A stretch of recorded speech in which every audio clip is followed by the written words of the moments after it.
recording the event, which is going to be broadcast live to other universities in the world and in Mexico.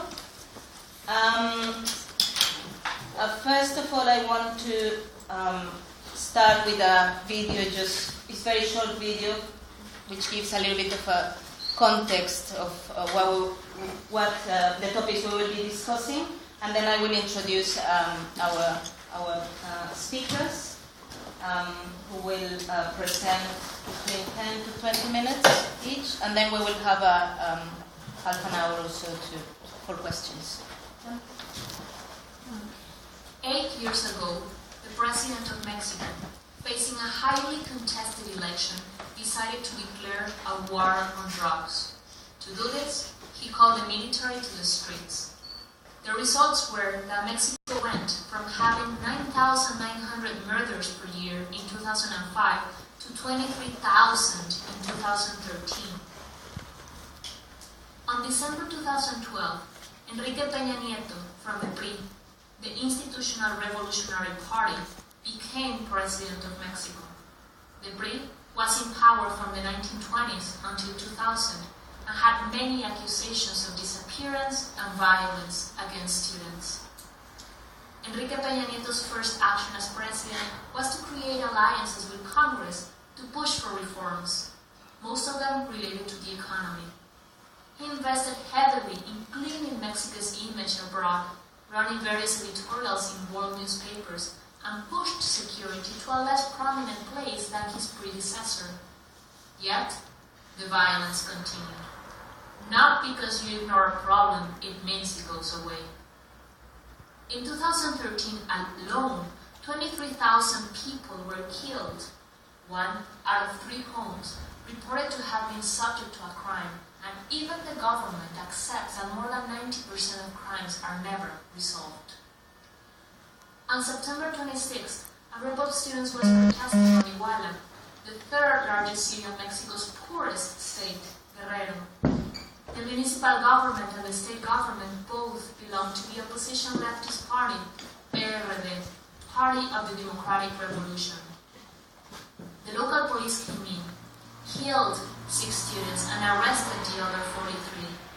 There is no record of the students in any jail. In the weeks that followed, 10 mass graves were discovered around Iguala.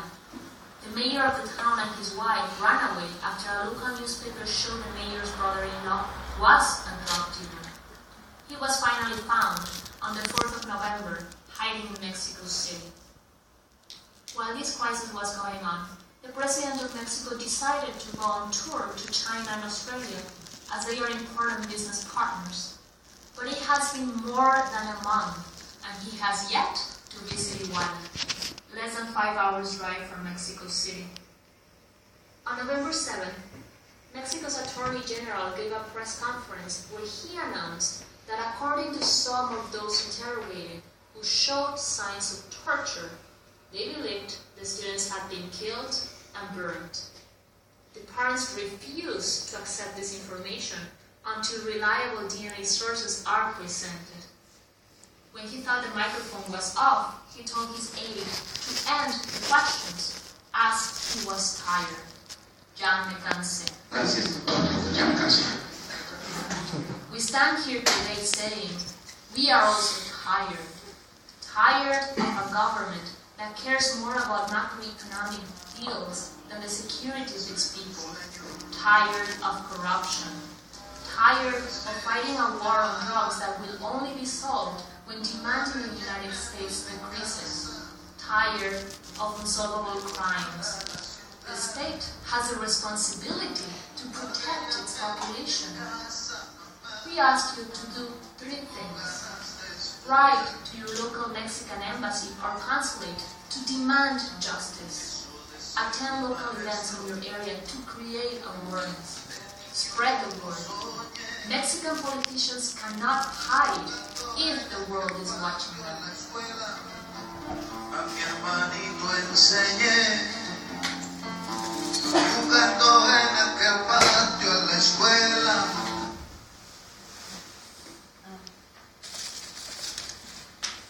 Okay, the video gave a little bit of context. Now I'm going to introduce our panel. We have Professor Laura Lewis. She's Professor of Latin American Anthropology at the University of Southampton. She holds a PhD and an MA in Anthropology by the University of Chicago. She worked previously as a Professor of Latin American Anthropology in the University James Madison. She has published two important books. One is Hall of Mirrors, Power, Witchcraft, and Caste in Colonial Mexico by Duke University Press, which has received various awards, the American Society of Ethnohistory Award, and also the Rockefeller Foundation Bellagio Conference and Studies Center Residency Award. And also she has published more recently Chocolate and Cornflower, History, Race, and Place in the Making of Black Mexico. We also have participating with us today Carmen Leon. Carmen Leon is a PhD student here at the Center for Migration Research and International Development at the University of Sussex. Her research focuses on exploring the linkages between cash transfers and migration, including the role of remittances in households receiving cash transfers in Mexico. Carmen has collaborated as consultant with the Social Protection Program at the Overseas Development Institute and with diverse international development organizations on the following projects: social protection and its impacts on decisions to migrate, impact of labor-intensive natural asset creation programs on livelihoods and food security, among others. And Carmen has conducted extensive fieldwork research in rural areas in the state of Oaxaca, in Mexico. We also have Lila Caballero Sosa. Lila holds a PhD in government and an MSc in comparative politics from the London School of Economics. Her scholarly work focuses on party dynamics in the Mexican Chamber of Deputies, and her research interests revolve around understanding formal and informal institutions in conflicts.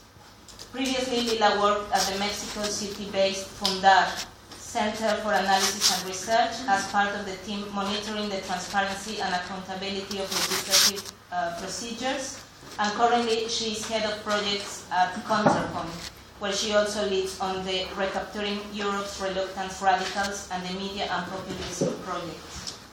And we also have today Ella McPherson. Ella McPherson is an ESRC Future Research Leader Fellow at the Department of Sociology at Cambridge University. Ella is also a research associate at the Center of Governance and Human Rights and a junior research fellow at Wolfson College at the University of Cambridge. And Ella research focuses on symbolic struggles surrounding the media in times of transition, whether democratic or digital, and her current research examines the potential of using social media by human rights NGOs for generating governmental accountability. So thank you for coming today, and we will start with Professor Laura Lewis. Thank you, dear. I'm going to share these slides.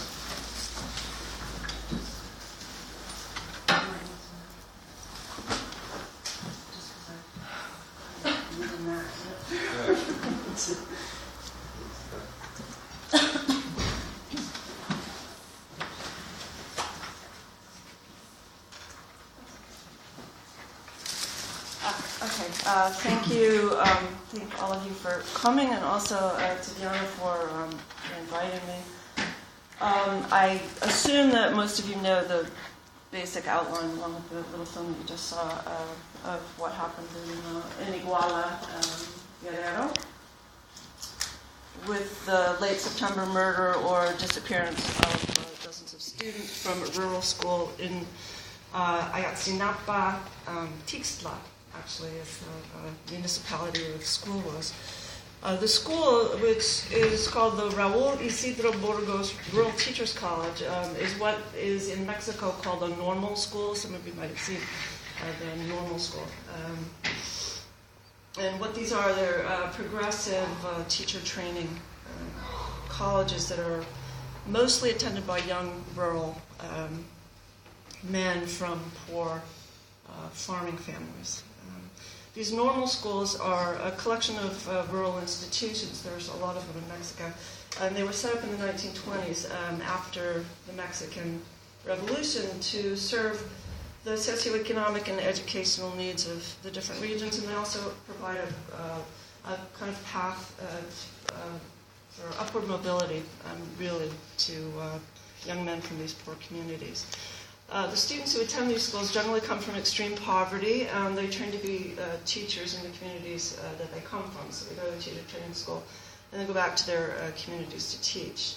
They do not pay tuition or board at these schools, and in principle, those things, the government is supposed to support them, which, if we get around to talking about it later, we might want to talk about, what actually happened that night, what the students were doing in Iguala, etc. The disappearance of the students, as I'm sure, of course, you all know also, has been followed by protests in Mexico and throughout the world, due to what is more than likely the state's involvement in both the disappearance of the students and in the failure to turn up their bodies, dead or alive. My background is I'm an anthropologist, as Diana said, and I work in the state of Guerrero, so I'm going to talk a little bit about the state. I do not work in either of the regions that this happened in, that is Iguala and the Montaña region.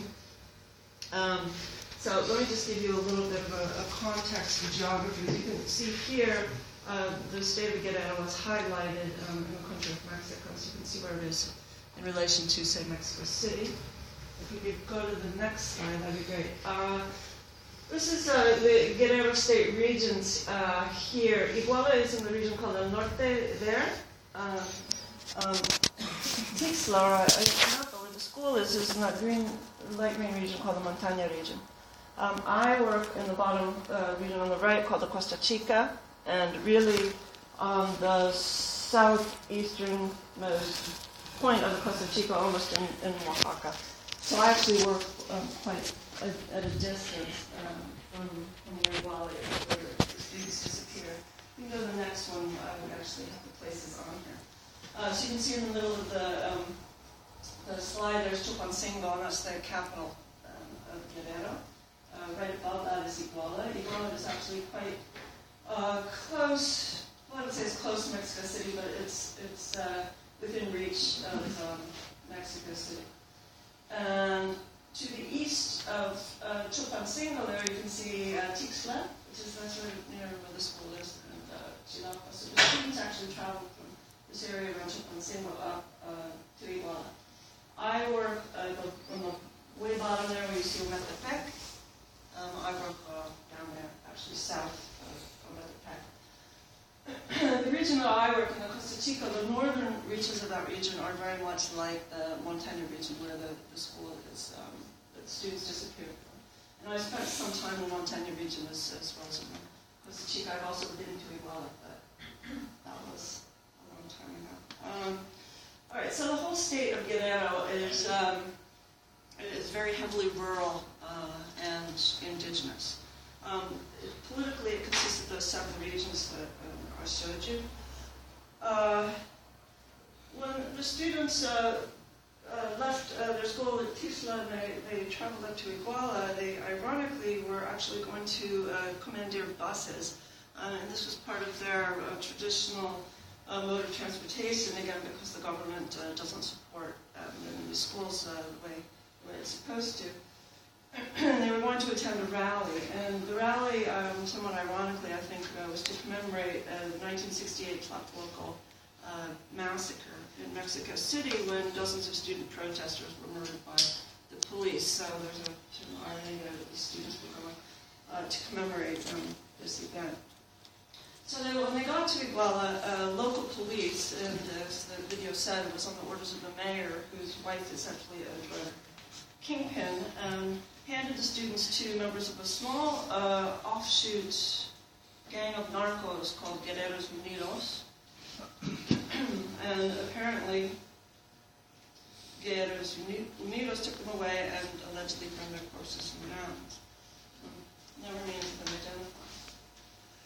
Iguala is the third largest city in Guerrero, and is after the state capital Chilpancingo, and I'm sure you're all familiar with the coastal resort of Acapulco, which is also in Guerrero.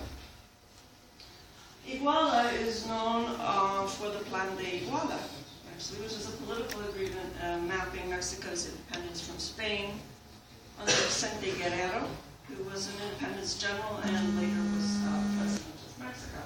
First president, second president of Mexico. Vicente Guerrero gave his name to the state of Guerrero, and the state of Guerrero is actually the only Mexican state that's named after a president. Historically, and despite its important role in Mexican independence, and I kind of bring that up just to say that it's part of sort of Mexican national identity, but Guerrero historically has also been considered kind of ungovernable. It has always had a very small federal state presence. It has very poor infrastructure, roads, electrification, hospitals, just basic things that you would expect. Today, I believe it is the second, maybe the video said it was the poorest state. I think it might be the second poorest state in Mexico after Chiapas, which again I think most of you are familiar with. And one thing the video did not mention is that Guerrero also has the highest murder rate in Mexico. 90% of crimes go uninvestigated. Justice in Guerrero, I would basically say, is an oxymoron. So if your brother is kidnapped and his body is found hanging from a tree, this happened to a friend of mine, a friend's brother several years ago, you cannot expect the police to investigate, the culprits to be caught, and justice to be served. You live in fear. I mean, that's the main thing I kind of want to convey, is what is it like to live in a place where there's no basic security? How do people operate their communities and support their families in this kind of atmosphere, where you can't depend on any kind of state support. Can we go to the next slide, just because I can't remember that was the school. That was just a shot of the school with a memorial altar. That's okay. Again, memorials of the students. Oh, you can read it there. I'm just kind of trying to give you a little bit of a sense of what the rural parts of Guerrero are like. Basically how people live. So security is almost completely missing in these very poor rural communities, and actually throughout the state. But the state is, again, that's mostly rural as opposed to urban. Security is missing. You've got gangs, drug traffickers, corrupt officials, police, all act with impunity, and often in concert with each other. And one thing that the video also did not mention is that the situation today has been exacerbated by the fact that, or maybe it did mention it, that the United States pours billions of dollars into Mexico's corrupt security apparatus through various initiatives to counter drug trafficking to the U.S. Since the U.S.-Mexican Security Cooperation Plan, known as the Merida Initiative, was implemented in 2007-2008, 100,000 Mexicans have been murdered and some 20,000 are missing. So there's a direct correlation between the aid that the United States gives to the Mexican government and the numbers of dead and missing in Mexico. So, and Guerrero is in some ways sort of the epicenter of this tragedy.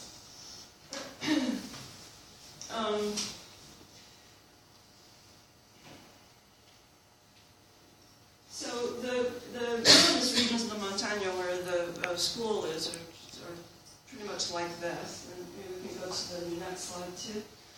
This is just a denuded hillside of the mountains. This is just to kind of give you an idea of life. Obviously difficult to scratch out. There's so much poverty. Basically, it's very difficult to scratch out a living. The economy generally consists of small-scale subsistence and seasonal cultivation of corn and beans. Corn and beans being the staples of the indigenous diet. 7 out of 10 people lack basic necessities, including food, sanitation, healthcare, and of course security, as I was talking about. Regions like this have very high rates of outmigration to the United States, and also many small farmers have to turn, especially in remote highland regions like this, and sometimes this is willingly and sometimes it's unwillingly, but they turn to the cultivation of illicit drugs. In this area, it's mainly poppies for heroin production, and the poppies are then intermingled with other crops. So in this area, coffee, for instance, there's some coffee production for export, but very often these poor rural farmers are basically forced, again by the lack of security, by the drug gangs, to cultivate poppies. The state of Guerrero, heavily rural again, endemic poverty, high level of personal and political insecurity was really the focal point. It has a history, I'm going to give you a little bit of history now, of Guerrero, because this area was really the focal point of Mexico's dirty war in the 1960s and 70s. The then ruling institutional revolutionary party, that is the PRI, sent 24,000 soldiers to permanently occupy the state. So it's a heavily militarized state. To repress indigenous and peasant guerrilla movements led by the school teacher turned revolutionary Lila Caballero Sosa, who attended the same school actually as the disappeared students. This was back in the 1970s. But more recently, Guerrero saw the 1995 Aguas Blancas police massacre of peasant protesters, the emergence of the EPR, which is the Popular Revolutionary Army, an attack on anti-logging activists, the murder of one of their high-profile human rights lawyers, that was the Shaw, right, in Mexico City. Repression in response to anti-mining, anti-logging, anti-dam activities. The Mexican state's counterinsurgency tactics in the state have included illegal detentions, torture, rape of indigenous women, and over 500 reported cases of forced disappearances. And again, this is just in the state. Since 2005, the numbers of such disappearances have climbed exponentially. Now I want to talk about one response. One of the responses to this insecurity, this is where I want to give you some sort of sense of how people live in this sort of situation, has been the growth of community policing. And community police are police organizations whose members are volunteers from local communities. Generally, they're elected from local communities. Community policing as an institution was actually born in the Montaña region of Guerrero in 1995, following the Aguas Blancas massacre. So this gives you some sense of how sort of important this history is. And community policing in Guerrero, I'm not sure about other states, but in Guerrero it now involves two organizations. One is called the Union of People and Organizations of Guerrero, and the other, the more well-known one, I think, is the Regional Coordination of Communal Authorities.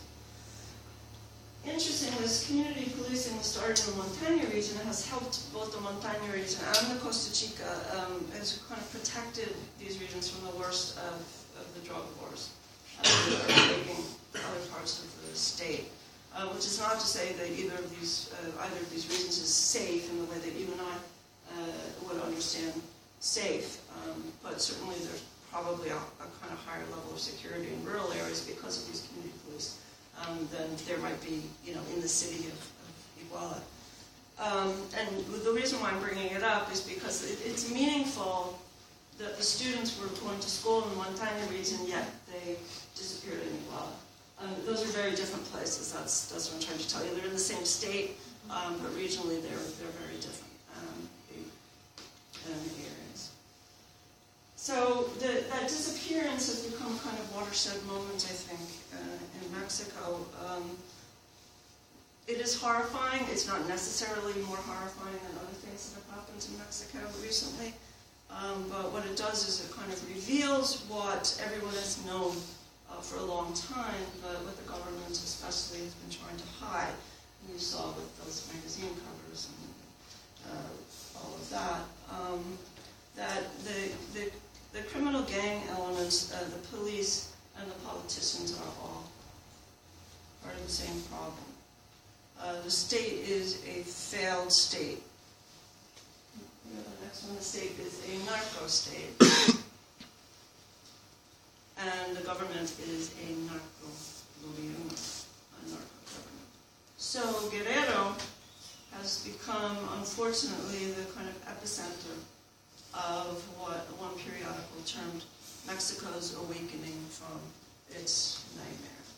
So this is not to say that other horrendous things have not happened in the past or that they're not happening in other parts of Mexico, but Guerrero has become very symbolic now of the kind of failure, the collapse, really, of the Mexican state, and what that means for people on the ground. Okay. All right. Thank you.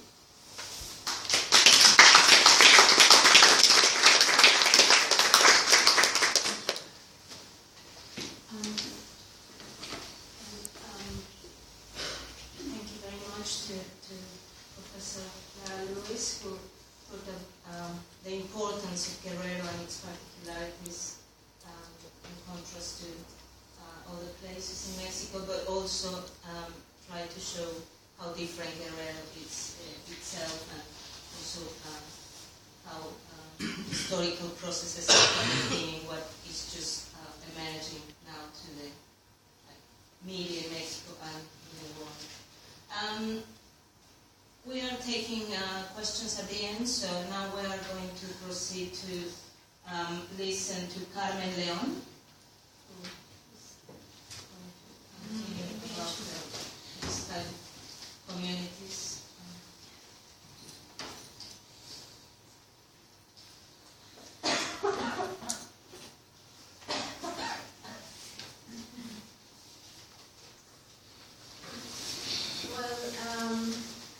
First I'm going to talk about a context of the rural populations in Mexico. Then I would like to show you some data of the level of poverty that we have in the poorest states of Mexico, which is Guerrero, Chiapas, and Oaxaca. And after that, I would like to show you the results of some interviews that I conduct in the state of Oaxaca with a very young population. They are around 15 to 24, 30. Just like to show the reality that these young Mexican youth are exploring. Well, I would like to start off with about Lucio Cabañas, the Mexican population might be very familiar with him, but for the others, he was a Mexican school teacher from the school of Ayotzinapa, where the students are missing, and he became a revolutionary. And he became politically active from the moment that he started to study in these schools. And Lucio, like other school teachers of that moment, they had the promise of the Mexican government, of the post-revolutionary Mexican government, that they were going to receive all education, that the rural populations were going to speak Spanish, and that this population that was very diverse, it became to be more homogenized. That was like what the post-revolutionary government wanted to do. But then these school teachers, they realized that that was not what was going on in Mexico. Poverty was increasing, inequalities were increasing, and then the students who were studying in these schools, they were also very poor, coming from peasant families, as Lara told us. And so these are like some of the quotes that he said, but the second quote is before when he was explaining what happened the day that he fled to the mountains. So he said that they were against the regime, against the government, against the rich class, and the movement began. It was when Don Gobierno, he refers here to the government, got angry and sent us the police, and they did a massacre the 18th of May. So the next day he fled to the mountains, and he began a guerrilla. He first joined Genaro Vázquez, and then he started his own guerrilla. So he's an icon for the rural schools in Mexico and for the peasant population as well. So as Lara told us, well, we had, during these decades of the 60s and the 70s, we had the dirty war in Mexico. So at these decades, Mexico wanted to show that it was a modern country, that it was leading this movement of the third world, that they were welcoming exiles from other dictatorships in Latin America, but at the same time we had that they were murdering and disappearing many people inside. So for example, in Guerrero there was at least 520 people that were disappeared, and until now nobody knows what happened to them. And well, these are just some, I want to show you some of the protests of these students. They are not new. They have been also happening from the last decade. Not only from Lucio Cabañas, it has been like constant protests of these students and clashes with the government. So this is an image of 2007 that Ayotzinapa rural students, they took the Autopista del Sol, which is a highway that goes from Mexico City to this touristic resort of Acapulco. So they were demanding more working places, and this picture is the foot of one of the police officers stepping on the student after the clashes. Then this one is of 2008. These students were going from Tiripetio to Morelia because they wanted to commemorate also another repression that happened in 2000. So here also there were clashes with the police. They detained 133 students. And here it's interesting that from the 133 students that they detained, 130 were women, only 3 were men. And this is the one of the most important clashes to schools. This happened in 2000, and this school, El Meje, was demanded expansion of scholarships, and the government in Hidalgo responded cutting off water, gas, and food. That is usually what the government does when there are protests in these kind of schools. They just cut services and they cut scholarships. So in 2000, the police entered to the school, and what happened is that the population of the community got very angry because the government was messing with the students. So they took the police and they put them in the center of the community. So these are police officers. They forced them to took his clothes, half of his clothes out, and then they burned everything. And well, this is to contextualize the poverty that exists in these 3 states that I chose. For example, we see that population in poverty in Guerrero, Oaxaca, and Chiapas goes from 69% to 74%, and extreme poverty from 31, 23, and 32. So these are very high proportions of poverty. Population in poverty, according to Coneval, they have like 6 indicators of deprivation, which is like having access to education, to health services, to many services. They have 6 indicators. So people who have at least one indicator and are food insecure, they are poor. And the people who have 3 or more indicators, they are extreme poor, and they also are food insecure. So also the social indicators, what they are telling us that there are many people who are under the minimum well-being line. This means that they are food insecure, or the food basket, they cannot acquire it completely. So it's also very high in the 3 states. Then we have people who have not access to social security. This means that they don't have access to health services and that they don't have pensions. And they are working, so it's very, very high as well. Then we have the population with houses with their floor, the population who have not access to water services, which is also very high, and the population without fuel. So as you can see, in the 3 states, there are like the proportion is very high of poverty. And well, then I wanted to see education, because we're talking about students, and since the revolution, education was one of the main tools to bring development to the country. So I saw how many people are not attending school.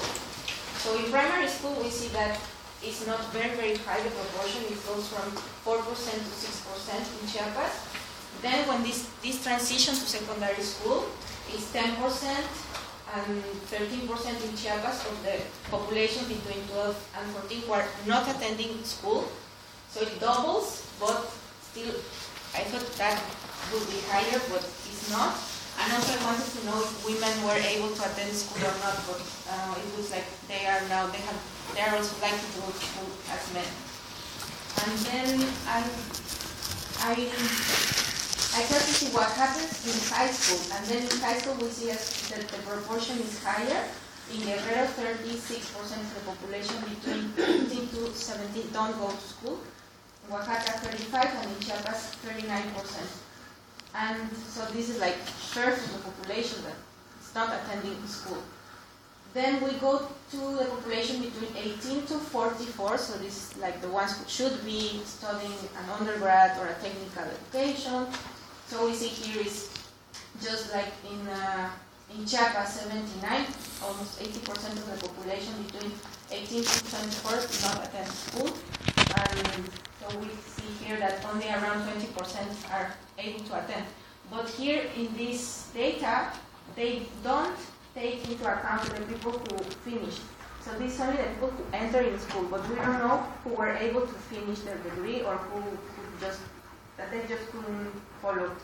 And then we have also the population who are 18 or more with post-basic education. This means like the ones who are able to study high school, an undergrad or a technical education. So the proportion is around 20%, 29%. But here again, we don't know who was able to finish their degree and who wasn't. So the population at the end who has post-basic education might be like half of this proportion. And then next we have the average level on schooling. So as we see in Oaxaca and Chiapas, the average school of the population is only primary school. And then in Guerrero is primary school plus 1 year, which is first year of secondary school. So this is where I did my research. It's in the state of Oaxaca. It's a neighboring state of Guerrero. And I was in the Sierra Mije, which is the pink region. And I was in 5 communities there, and I wanted to interview the youth population, and then I wanted to know what happened when they migrate. So then I followed them to Oaxaca City, which is very close, like 2 hours from where I was, to Mexico City, to Los Angeles, and Estado de Mexico in Ecatepec. And well, this is just some pictures of the communities where I was doing the research. They are indigenous communities. And the last picture is of the protest that they had like 2 days ago for the students. And the women are wearing all the time the traditional costume. And they live very, very up in the mountains. And we can see the clouds are coming. But then I wanted to know why they are not able to study, why there is this huge amount of the young population who cannot study anymore. So these are some quotes, but I took the quotes of the testimonies that are constant. So in the case of the first guy, he told me that education is not very valuable, and he's talking that you need connections in order to get a job. So he's telling that there was corruption, that he knows there is corruption in the system, and that only if you know someone you can get employed. If not, what is the point to continue studying? Then the second girl is something that happens very, very to many girls in the communities in rural areas, and especially here, they get pregnant when they are 15, 16, 17, and then they cannot study anymore. So she said, like, I failed because my father had high expectations for me, so he could not finish high school. And then the case of the third person, he says, I didn't know where the school was in Oaxaca, because if you want to study an undergrad, then you have to go to Oaxaca City or to other cities. So he's saying here that he was more familiar with the context in the United States than the context of Oaxaca, which is just city 2 hours. So he says, you have to be familiar to something there. Maybe that is the reason why I didn't finish school, not even started school. I went straight to the US because his family was coming and going to the US, and these communities, they have very high migration. So some of the people here, the young population, they say, what's the point of studying if I can make lots of dollars in the United States? And then what I saw is that there is movement of the young population going to other cities within Mexico and to the United States. From 65 interviews I did, like only 5 were never able to go out, or they didn't, or they couldn't, but the rest of the population is always coming and going.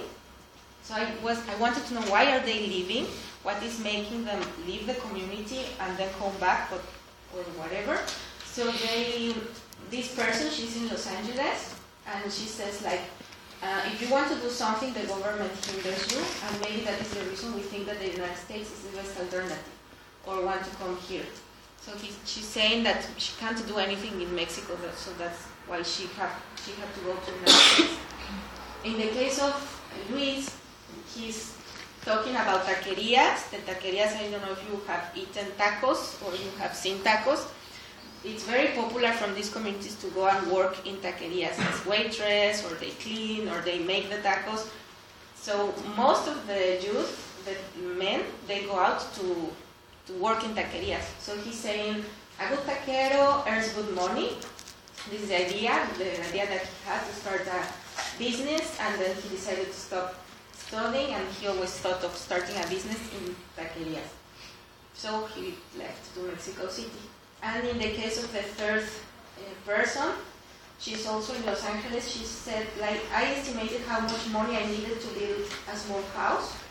So she said that she had to save for 20 years or 30 years, so it was quicker for her to go to the United States, and in 2 years she would build her house, and she did it. So that's another reason to leave the community. And then I wanted to know the transitions from school to work, or what happens when they finish or they just leave school, the main paths that this population follows. So many of the girls, when they leave school or they don't complete schools, they become housemates, and they talk about the discrimination that they feel in Mexico City or in other cities within Mexico. So she said that she has heard that she's called criada, but then she says, like, it doesn't bother me because I think a criada is one who raises their children. And then she's saying that they are outside the underground. People are saying, India, go to your village, because her friend was wearing sandals. So we are still talking about this difference of classes that Lucio Cabañas was talking about in the 60s. I think these youth are still living every day these social inequalities that we have in Mexico. And then the second person, he talks about the taqueria. So he said this is a very good business. The taqueria allows you to earn more than everyone. If you have a good taqueria, you can earn more than a doctor, more than a president. In a good day, you can earn 25 or 30,000 pesos, which is around $2,000 or $3,000 every day. And then he told me, like, what's the point of staying in my community? I have to go out and do my own taqueria. And it's true, most of the owners of the taquerias, they didn't have only one, they had like 3. And then he was one of the owners, he told me, like, when I have a very, very bad month, the least I can make is around $4,000. So even me, I sort of became a taquera. And then we have farm workers who are mostly in the United States. Many people also, when they finish school, in high school, they prefer to go and work in the fields in the United States. So this girl, she says, like, why did I come? Why do I have to leave my family? Why do families have to go through this? And I answer myself, because what I'm doing here, I cannot do there, because there are no opportunities in my country. Then I understood the reason of crimes, that there are no jobs, there is no money. I understood all the Mexican system. So this youth is very aware of what is going on in Mexico. It's not like they just leave, and they are very aware of the situation that they are living.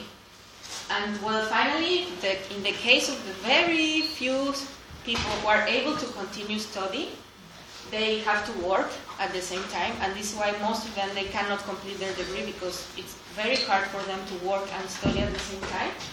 So this is what the last testimony this guy is saying. He takes care of the home of some people who live in the city, so he goes there to work during the weekend, and that's how he tries. And also another problem is that it's very difficult to have access to these scholarships to study a degree. And they are very low. It's a very low amount of money, and they cannot have 2, is what they told me, and they are only allowed to have 1 at a time. And it's very, very, it's not enough money, that's why they have to work at the same time. And, well, finally, I would like to invite you to sign up, or if we can pronounce as a group, a statement that many different groups are joining. For example, the London Mexico Solidarity, the Manchester for Ayotzinapa. Yo soy 132 Londres, also I think Cambridge is joining. So maybe it would be a good idea if Sussex also joined in this statement. It doesn't have to be through Mexas, because maybe not everybody agrees, and it's not obligation of Mexas to do it, but maybe we can do it like a group, I don't know, Sussex for Ayotzinapa or Sussex Solidarity with Ayotzinapa, because now this is what we need like collective actions. And in case we don't agree to sign up as a collectivity, you can also sign in the web page of Ayotzinapa Somos Todos.wordpress.com. And there they have like this statement and many others, letters that you can sign up and help to raise the voice of the youth for this.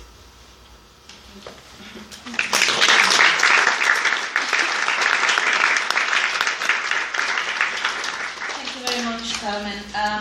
I think that these two first presentations have pointed at very important historical background to what we are seeing now in Mexico. That goes back to the ideals of the Mexican revolution of education, modernity, a centralized state that is showing not to be fulfilled. In contrary, we see stories of poverty, but very importantly, Laura and Carmen emphasize that it's not only about poverty, the problems that we are seeing, but it's also about discrimination, corruption, militarization, and an agenda from the Mexican government that is investing in creating an image of modernity and stability to the Mexicans themselves, and it worked for a while, or it seemed to work for a while, but also have been investing in creating an image of stability, of being a G20 country to the outside world, also a major destination for tourists with its coast in Guerrero, like with Acapulco also in the south. But the realities of these rural populations, also with the topic of migration and mobility, are quite different. And very importantly also, Carmen mentioned the history of the 1960s and 70s, which is another sort of important historical processes of the Cold War, and how the Cold War was lived in Latin America with the dictatorships in Argentina, Uruguay, and Chile and other places. So now we are going to listen to Ella McPherson, who is going to deal with media. Sort of. Well, you'll see. So first, I wanted to say before what I get into, just in the name of the disappeared students, and in solidarity with the thousands of people around the world who've already said it publicly via hashtag or any other means, ya me cansé, really. And what I want to do is speak today to two angles, two very troubling angles of this case that are informed by my previous research, which was on human rights reporting in Mexico. So I conducted a media ethnography on the human rights beat at Mexican newspapers in 2006, which at that time there was another terrible case of human rights violations, that of San Salvador de Atenco. And that's kind of informed my thinking in terms of trying to understand what's going on here. And of course, in that situation, I was on the ground, and I could speak to people. And here I'm trying to rely on other parties for information. So forgive me if my picture isn't complete. But still, it's clear to me that there's at least two issues here that are, to me, are very important and troubling. And they are the issues of what I call discrediting discourses, and then another issue, which is that of limits on mechanisms of accountability. That is a sort of, there's a tradition of this with the Mexican government. Okay, so first, discrediting discourses. These are, just to explain the concept, these are communicative acts that aim to discredit their targets. In other words, to make it less likely that the target is believed and taken seriously. And they're discourses because when you're using a discrediting discourse, the point is this is a power play. The person who's using it is trying to maintain or enhance their position or their power by reducing the target's position or the target's power. And one discourse that's of issue here, and or as we'll see, perhaps not exactly here, but in the context of all this, is a discourse, and in the broader context of the war on drugs, is this discourse of, as Human Rights Watch puts it, blaming the victim. Human Rights Watch did an extensive investigation into Mexico's disappeared in 2013, and based on testimonies of families of the disappeared, they found that prosecutors and law enforcement regularly began investigating cases from the point of view that the disappeared because they were criminals who got on the wrong side in gang warfare. And Human Rights Watch documents many cases where authorities use this assumption as a justification for not pursuing an investigation, based on this idea that criminals don't deserve an investigation. One mother, who's featured in this report, so her son was disappeared, and she was told by a representative of the federal prosecutor's office, nothing happens to common people, only to people who have ties. So this discrediting discourse of blame the victim allows authorities to neglect their duty to investigate. But it also makes it difficult to argue the authorities were involved in a disappearance.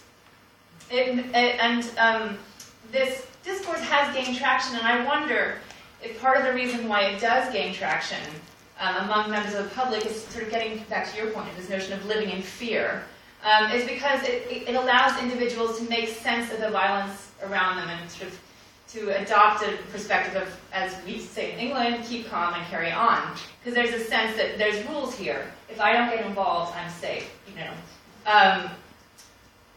And of course, in this case, one of the things that's going on is it's very difficult to see young school teachers who are students as criminals, which some have said is a reason why this has been the sort of symbolic case or the trigger point for all of this outcry, both in Mexico and abroad. So another discrediting discourse is the one about threats to the rule of law.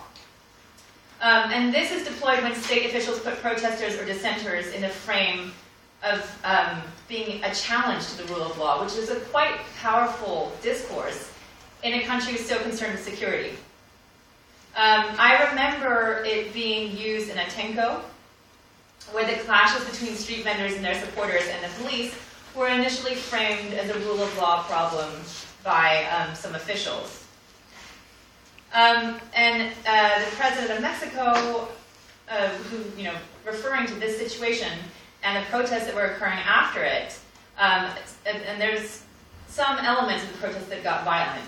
And what he said about this, the sort of the violent parts, is that this was, quote, appearing to respond to a general interest to destabilize and, above all, attack the national project that we're pushing forward. And political commentator Jesus Silva Herzog saw this statement as echoing statements which were made by the president at the time of the 1968 student massacre in the Tlatelolco Square. Right? So it's quite a powerful way of delegitimizing the protest or dissent. These discrediting discourses can be devastating for those against whom they're deployed, because these targets have to then divert resources to counteract these statements, which gets in the way of their main aim. So it can be they can be very effective, unfortunately. But they also show us that this case isn't just about the coercive power of elements of the state, but it's also about their symbolic power. Because of oficialismo in Mexico, which is a kind of historic tendency that the PRI kind of cultivated, which is to give the words encourage people to give the words of the state more weight than those of other actors in society. State actors may have an advantage of symbolic power in deploying these discrediting discourses, although this may be waning given the blows to the reputation of the state that this case has incurred. So that's one issue I wanted to bring up. And the second problematic aspect is the tradition of limited accountability mechanisms in Mexico. So accountability works in many ways, and one of which is the generation of public moral outrage that we're part of today. But another is by the institutions that have sort of legal aspects and resources dedicated for investigating and redressing violations. Part of what we are demanding is an institutional response to this case and to the violence in general. The problem is that, like I said, there's this tradition of establishing accountability institutions that, as one of my interviewees said, with reference to the National Human Rights Commission, are, quote, formed to have a decorative character, a lot of publicity, but little power. So the National Human Rights Commission was cobbled together in 48 hours in response to U.S. concerns about the administration's human rights record in the days leading up to the free trade agreement, NAFTA, between Canada, Mexico, and the U.S. And the commission was established to only be able to issue non-binding recommendations and couldn't investigate areas related to political rights, labor rights, and judicial decisions. Now, it's definitely done good work since then, but it was set up with a very limited ability to operate. Another case is the protection mechanism for human rights defenders and journalists in Mexico. Individuals who turn to this mechanism to register themselves as requiring protection are facing significant delays in their cases, which sort of defeats the purpose of a protection mechanism. And this is in part because this institution is highly under-resourced. And Human Rights Watch's report on Mexico's disappear that I referenced earlier found that the special unit, which was set up to look into disappearances, is also under-resourced. That not a single conviction has been made for disappearances since 2006, and that only 6 convictions have occurred for the almost 300 cases opened for disappearances between 2006 and 2013. In a sense, the moment that we're in right now may be a little bit comparable to the lead-up to the NAFTA negotiations, because Mexico has reformed its national oil sector and will start accepting bids from international oil companies in January, I believe. So at this moment, the government may be particularly susceptible to international pressure, which is why it's great that we're all here. But given these sort of tradition of limited accountability mechanisms, what I would suggest is that we need to not only do what the video asked us to do, which was demand justice and spread the word, but also that we need to be quite specific about what kinds of institutional responses we want, and we also need to maintain the pressure. Thanks.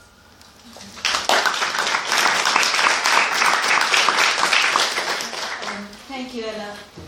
It's important to remember what Ella was saying, that there are several cases of human rights violation. This is just like the tip of the iceberg. There are so many causes and so horrific cases that it's just impossible to give justice to all of them. But also this importance of the discourse, the discrediting discourse.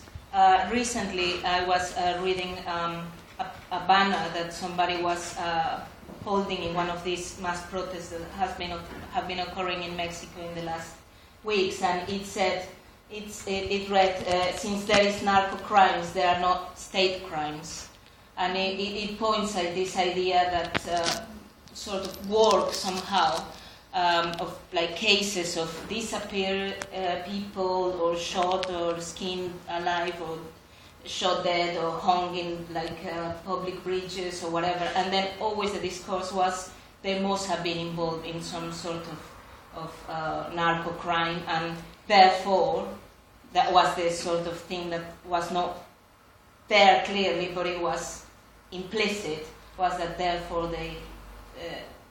they deserve it, or the Mexican population, the citizens who are not involved in this type of crime, got some type of justice by getting rid of these people. But this discourse, I suppose, is sort of shaking at the moment. Now we are going to listen to Lila Caballero, who is going to talk about accountability institutions. Yeah, well, thanks very much for organizing. I think it's important to kind of spread the word on why this has gotten to the really bad situation it is now. And I'm kind of going to continue on what you were touching on in terms of accountability, right? So you started with the hashtag #YaNaCansé. I'll start with the hashtag Fue el Estado. It was a state. So what does this mean, right? Was it the government? Yes, maybe, probably. Who knows? The evidence hasn't been released as yet to know exactly who ordered the disappearance and probably the killing of these students. So until the evidence is there, who knows? But in terms of it was a state, so what does a state mean? And what's going on in Mexico to build up corruption over corruption, insecurity over insecurity, violations of human rights over violations of human rights over and over again to get to the point we are now. I'm going to tell you a little bit about kind of the institutional system in Mexico so you kind of understand what's going on. So I guess, the recent events have highlighted the severity of corruption, but it has also highlighted the kind of institutional failure. So I guess Mexico democratized quite pragmatically. So in fact, on Thursday, the 20th of November, it was the anniversary of the Mexican Revolution. So the Mexican Revolution put an end to a dictatorship by Portuguese. So once the revolution struggle was over, a new system emerged.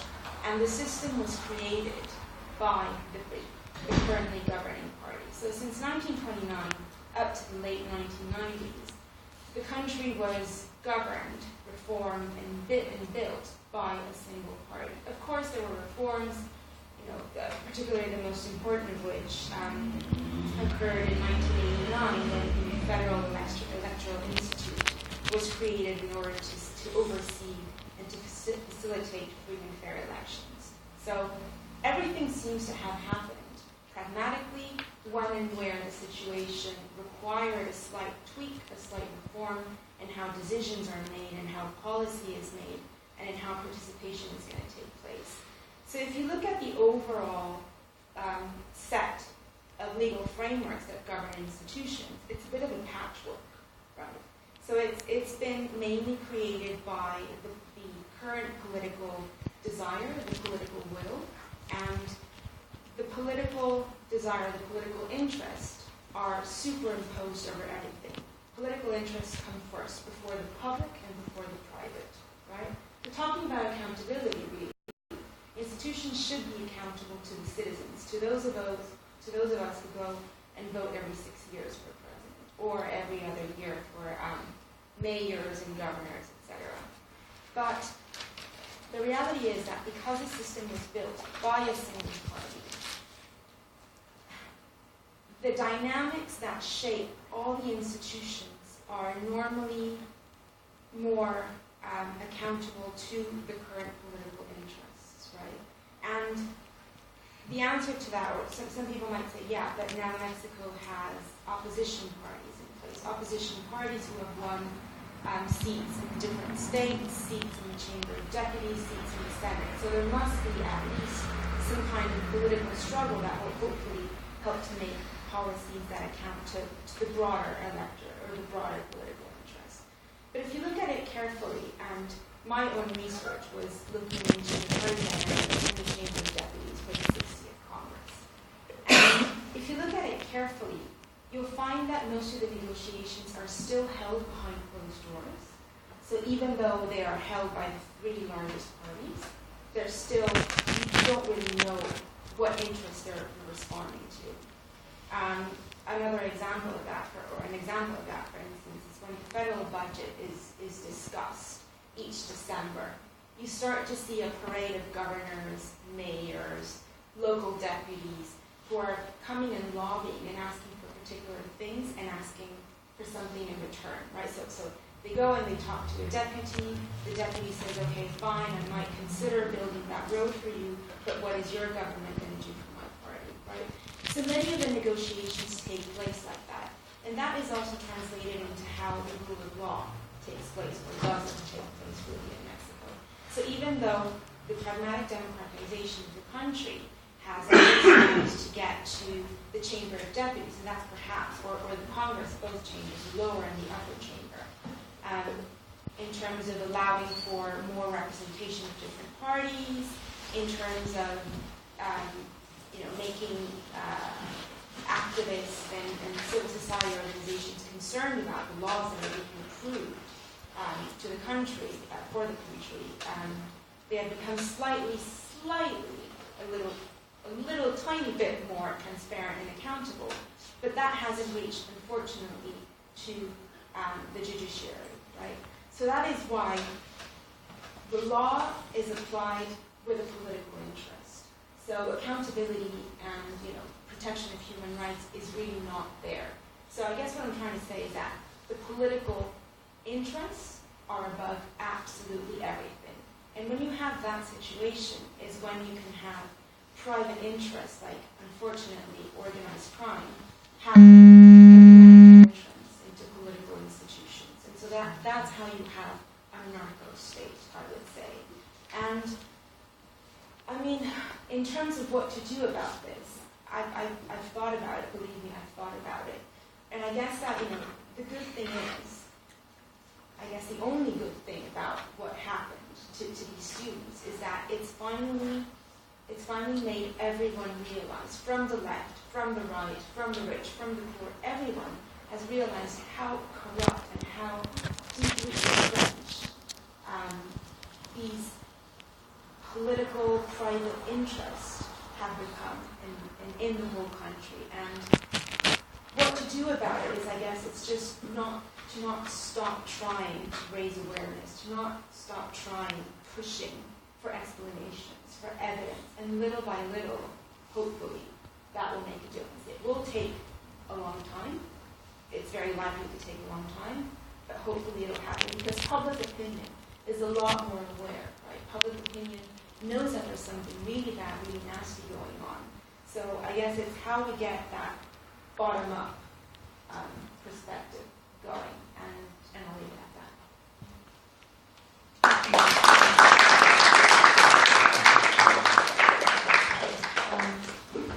Thank you, Lila, who pointed out that institutions and the parties and how negotiations have reached in among parties, governors, and how many of these institutions and public functionaries are corrupted, and how the law is applied according to specific, non-transparent and unaccountable political parties or actors in Mexico. Just to finalize and start with the round of questions, I want to say that there have been lots of protests in the last weeks in Mexico and also here in the UK and London, in other universities.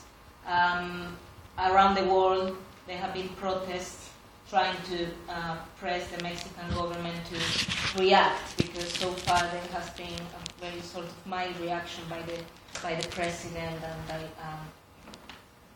especially by the president about what's going on. Still, nobody knows and nobody can say where these disappeared students are. Needless to say, hundreds of others who have disappeared or have been killed. Very important issue, journalists in Mexico have been suffering a lot since the narco war. There are lots of killings of journalists reporting, or journalists who have gone to take asylum in Europe or in the United States because they cannot report.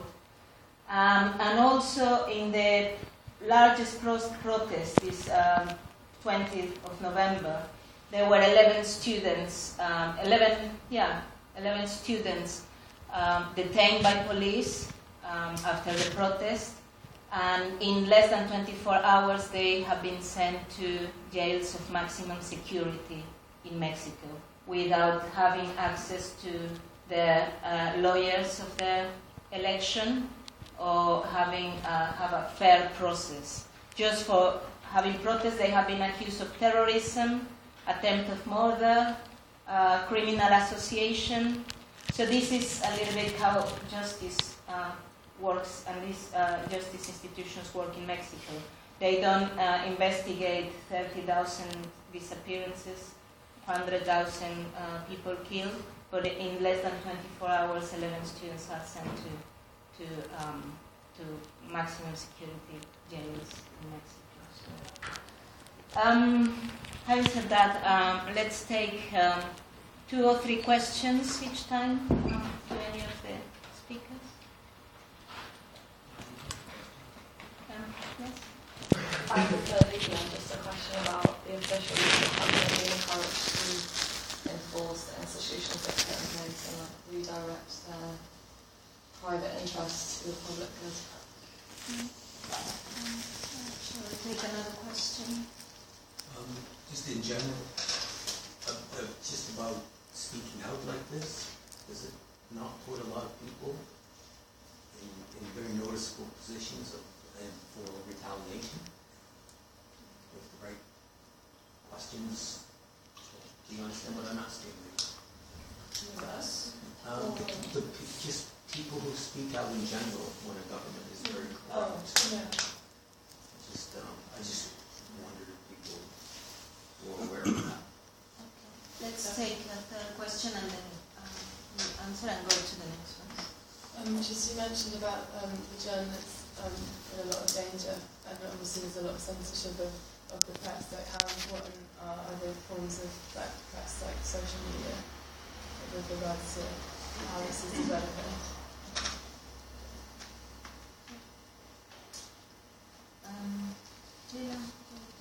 Yeah, I mean, I guess that's like the most difficult question to answer, I guess. But in a sense, for instance, after all this happened in Guerrero, the governor was forced to resign. And there was a lot of, and I guess this also kind of answers your question in terms of the role of social media, right? So a lot of public intellectuals in Mexico who aren't really afraid to speak out. And I wonder whether they can actually drive safely from their home to their office every morning and back. I really wonder how they do it. There was this whole campaign among public intellectuals asking for a citizen to take up the position as governor. Was it Guerrero? Have I got that wrong? They've got the rector of the university. Exactly, but it is Guerrero, right? Yeah. I'm not making this right. So that's it. So they got the rector of the university to go and take up position. I mean, how many? So I guess one way of doing it would be to generate sufficient pressure from below or from high enough levels, right, to make these changes happen, to start replacing key figures who can start putting in this change. That's one way of doing it. Another way of doing it is to really somehow infiltrate political parties and their process of selecting at least the public officials that they put up for election, or that they take to run for elections, and to make sure that these people are actually capable of doing their job properly and actually have the preparation to understand what being a legislator entails. Not just, and the problem here is that political careers are really controlled by partisan interests, right? So, for example, in my study, I found that you're more likely to be a president of a legislative committee if you've held a seat in the chamber previously, either in the Chamber of Deputies or in the Senate, or if you were a governor.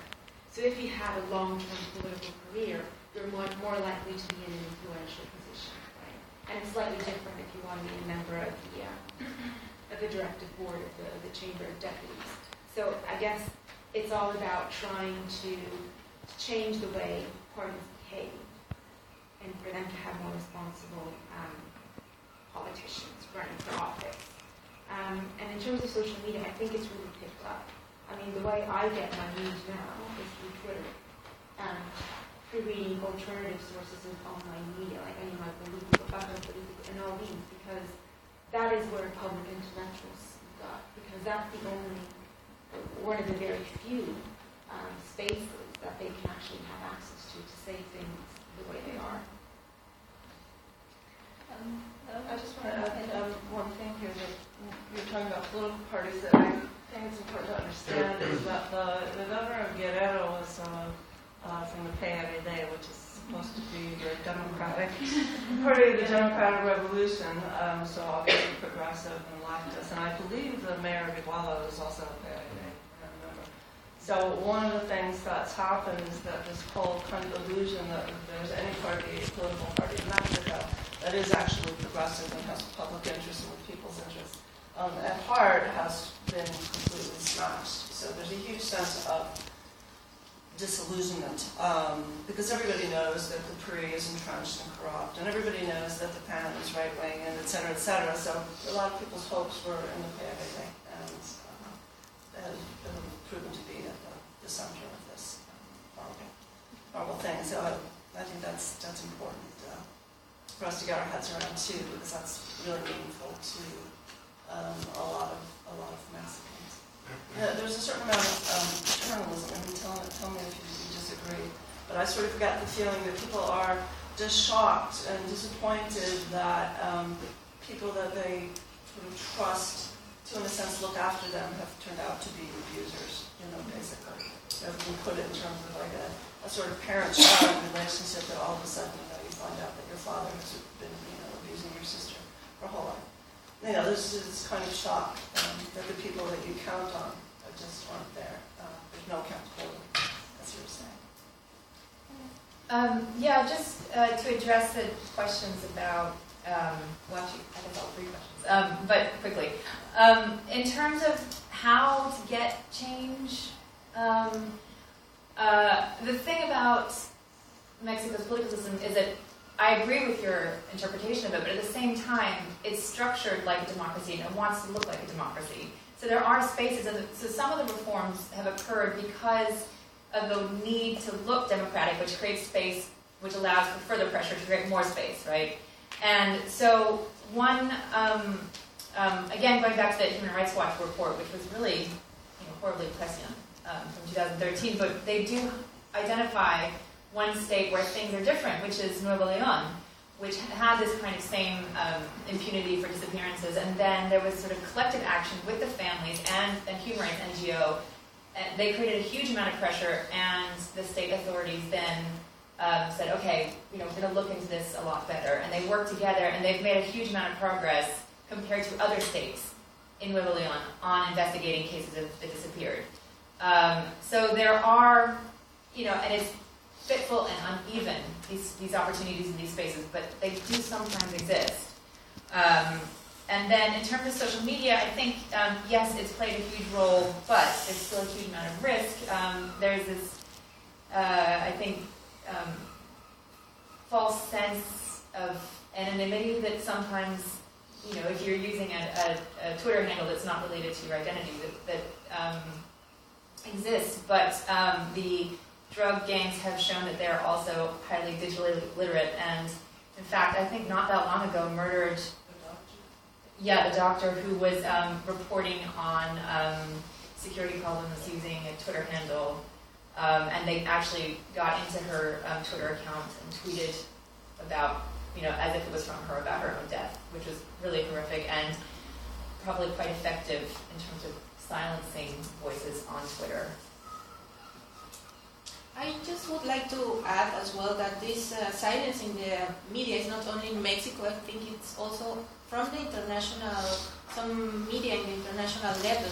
Why? Because the United States has these huge amounts of deals, of billions of dollars in Mexico. Also because we have mining companies that come from Europe and especially from Canada. And also because these countries are at the same time waiting for this reform in the oil sector. So we see that this silence is not just a coincidence. It's just because, as we were saying, there is many economic interests behind.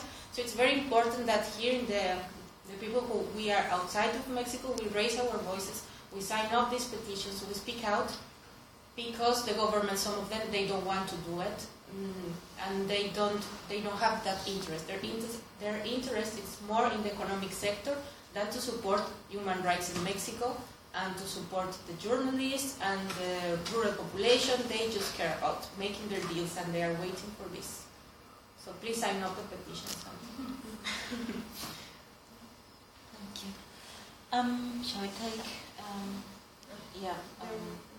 1, 2, 3, and then in this other round. Okay. If I compare with Mexican kidnapping rate, I recognize that the Yucatan region kidnapping rate is lower than other regions. But I'm really wondering, it is so close to the border of the Mexican border. But it is out of the narco-traffic,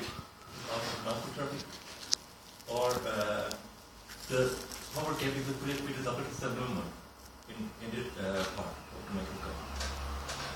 Because when I compare the other part, the social movement of the Zapatista is more effective than the other part of the Mexico in this part. It makes me confused because you always mention that the power gap in the Mexico is between the state and between the people.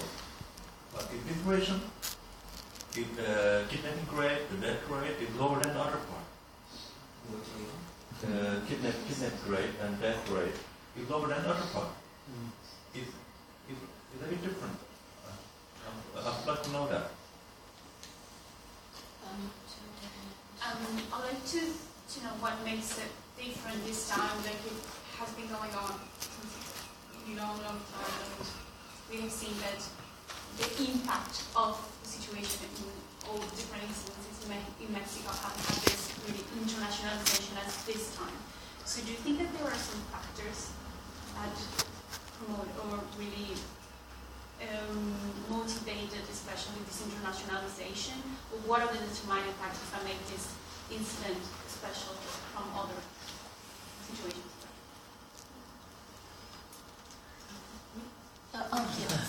I have more of a comment in a response to this narrative on failed states, and that really the relationship and looking at Mexico, it's so deeply intertwined. It's part of the state system. Eduardo Galeano said, "Our wealth is your poverty is our poverty is your wealth," and just the relation between the counterinsurgency packages of 1.3 billion, I believe it was, for the border, which is not just in military equipment and it's in technical expertise. It's the exact same stuff that was going on in the 70s with the dirty wars in every other country. And I just like to say this isn't corrupt. To say it's corrupt means that you can work out certain kinks in this system. But it's the state itself, it's the structure in which it's tied up with every other state system through the mining, through developing an underclass to make sure that there's more or less a diaspora of migrants going to the U.S. for work for really good reasons, and taquerias are amazing. But I think it's a very deep and serious thing, and to go into human rights and talk about justice when we're talking about systemic state violence and terror orchestrated through a variety of extremely complicated means in this state, I would say that it's all states fail and not a failed state, and the problem with Mexico is deeply intertwined with the state system. The things that I just wanted to comment, and it relates to this a lot. I think one thing that hasn't been that much mentioned is the role of the middle class now, and how much, I'm 30 years old, and all this time I have never seen so much of a protest related to people who are highly educated. Like mostly the protests have been as you see, rural areas there in Chiapas, or that have been depicted by the media as such, right? Like protests and citizens of movements are way there where people are far from Mexico City. And now I think that the fact that it's very urban, very Mexico City-led, and it's been other, like the feminicidios, women as well. So it's been a whole bunch of other semi-movements attractive, but it's been very centralized. And maybe in a way it comes from the fact that Peña Nieto came to the presidency with only 42% of the vote of the population. So it was already a questioned, election, and many people, or at least most of the people I know, didn't want him as president. So I think his legitimacy was questioned since the very beginning, since he started. So, and by middle classes and by people who are quite connected and are able to be on Twitter, to speak up and all of that. So I think that that's a huge difference that, for me, it's making this